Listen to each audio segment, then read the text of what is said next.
Tem quem não goste, mas a grande maioria aprecia uma boa taça de vinho, um bicchiere, como diriam os italianos. Essa terra boa, terra, chão itatibense já produziu muita riqueza, inclusive, e até hoje, a boa e saborosa uva. E tendo uva, tem vinho. Vamos conhecer no episódio de hoje a qualidade itatibense. Uvas e vinhos, sinônimo de qualidade. Você está no nosso canal Entre Linhas da História PhD. Eu sou o Paulo Henrique Degani, o PhD.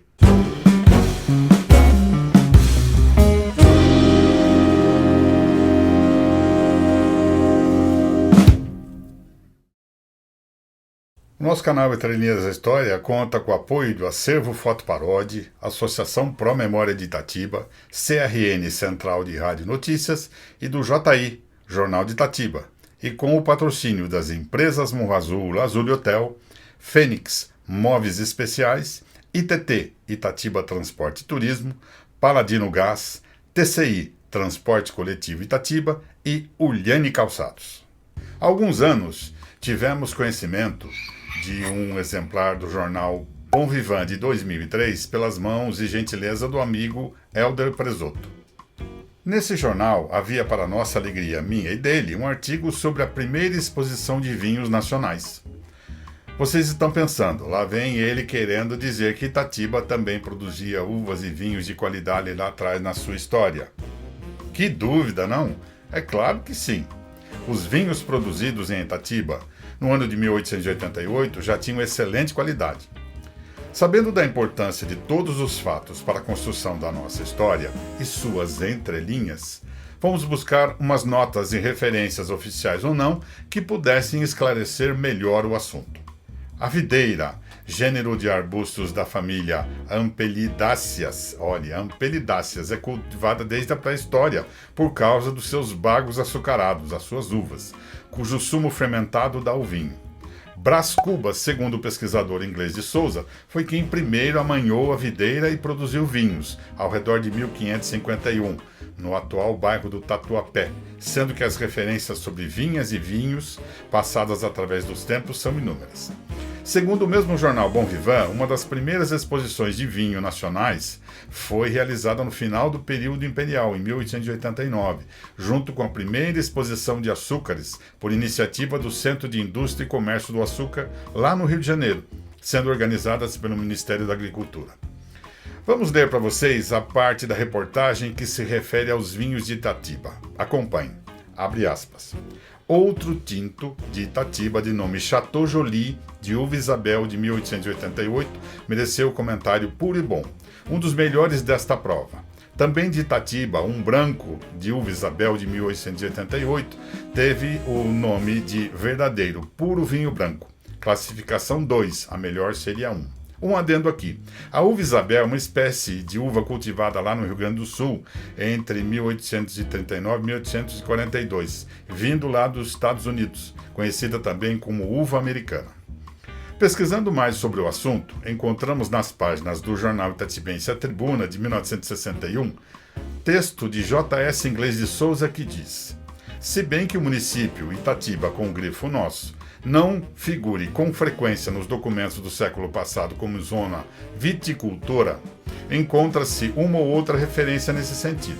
No ano de 1888, o ministro Rodrigues da Silva produziu um levantamento a respeito, abrangendo as províncias de São Paulo, Pernambuco e Minas Gerais. No mesmo encontram-se vagas referências a São Roque e Itatiba como regiões cultivadoras de uva. 10 anos depois, em 1898, Uchoa Cavalcante e Armando Chab colocam Itatiba como uma das maiores produtoras de uvas e vinhos da província paulista.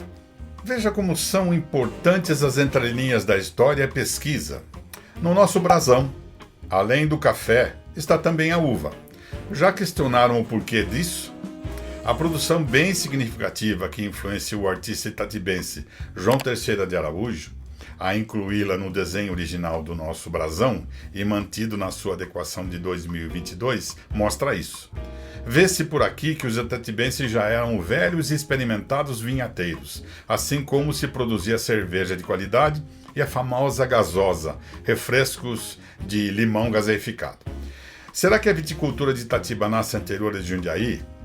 Acho que não. Itatiba, grande produtor de café, sua maior riqueza no século XIX, dedicava também boa parte do seu fértil solo à produção de uvas e seus vinhateiros tinham excelência na produção de vinhos. E vocês sabem, né? Pesquisador nunca está satisfeito. Qual o melhor lugar para se pesquisar sobre a história da cidade quando não se tem um jornal de época? Nas atas da Câmara. Batata. É uva? É, mas eu falei batata. E foi lá que encontrei uma das atas de 1866, produção de vinho na Vila de Belém de Jundiaí.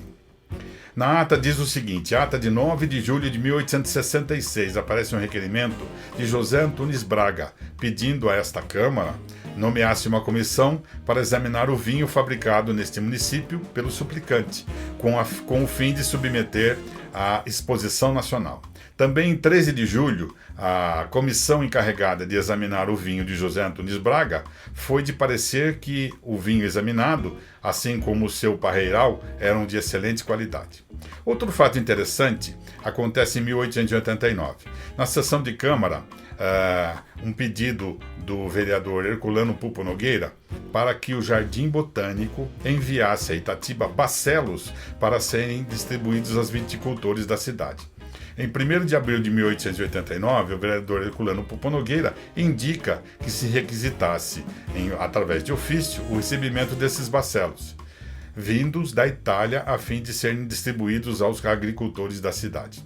Em resposta, o diretor do Jardim Botânico da capital diz que não possui bacelos das uvas pedidas, enviando 70 bacelos de uvas norte-americanas, mudando com isso a produção de uvas, a produção de vinho, melhor dizendo, que eram de uva Isabel e passou a ser de uvas americanas.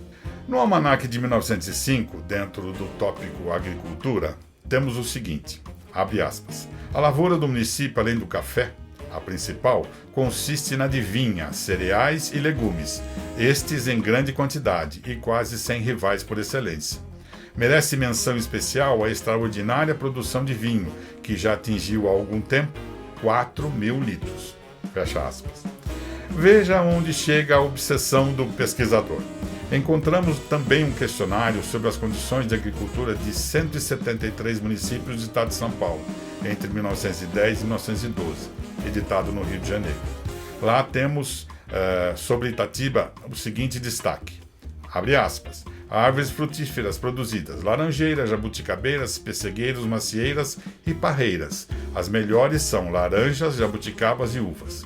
No mesmo questionário, nas páginas sobre Jundiaí, não encontramos quaisquer tipo de citação sobre o cultivo de uvas ou a produção de vinhos.